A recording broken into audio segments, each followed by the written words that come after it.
Africa, and yes, I'm talking about the majority of countries, is one of the most expensive places I've ever been. I've spent nearly 3 months in 15 countries on the continent, and the prices can be more than Japan, New York City, and sometimes comparable to Norway and Switzerland. In Zanzibar, the price was $300 to hire a boat driver for the day to take me snorkeling. In Rwanda, to see the gorillas, you need to pay $1,500 just for the permit. And if you want to go on a safari, you better be ready to spend a lot of money. Of course, Africa can be done cheaply if you're willing to pitch tents every night, drive a rental car to get around, and strictly buy food at supermarkets. But that's not my style. I am traveling in Africa the same way that I travel elsewhere. Please note that I'm not trying to turn you off to Africa because it's amazing here, but rather giving you a realistic idea of what your bank account should expect. I think coming here is worth every penny. Here's a rundown of some of my costs. Flights. Flights around Africa are more costly than South America, which if you don't know, is absurdly expensive. This trip, I booked 15 flights and spent an average of $309 per flight.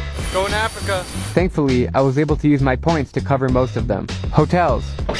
Hotels can be outrageous, and they mark up prices because they can. Any clean private room with decent Wi-Fi, hot water, a desk, etc. will run you upwards of $100 a night. Checking into our hotel, sleeping in traditional huts tonight. Many times, even at nicer hotels, I was charged $10 per 150 megabytes of Wi-Fi, which I used up in 10 minutes. Visas. If you're from the States, or from most countries outside of Africa, then you'll need to get visas for each country either beforehand or on arrival. Just crossed into Uganda, got my visa right here, and ready to go. For me, they have ranged from $30 to $150. On my current trip, I spent a total of $950 on visas.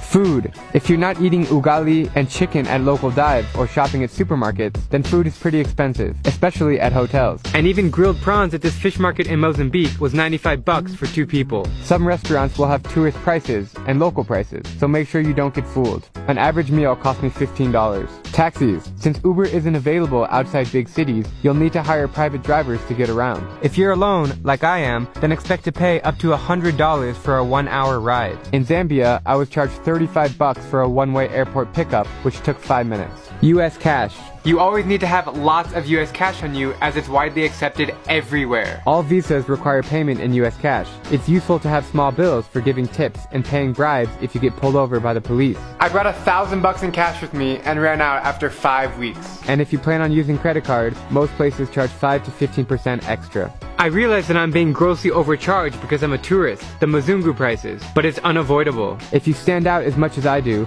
then they'll try to charge you double, triple, quadruple what the locals get, especially in markets and taxis. You can try to bargain all you want, and I consider myself a damn good bargainer. Alright, I'll give you $600 for both days. But most won't budge, and especially if they get aggressive, just pay it. Altogether, the amount I am spending on this 2-month trip to Africa can take me around Southeast Asia for 6 months. But the experience here is priceless, and I wouldn't take it back for anything. As I said earlier, I'm not trying to turn you off to coming to Africa, as I think it's truly amazing and life-changing. I'm just giving you a realistic look at travel expenses.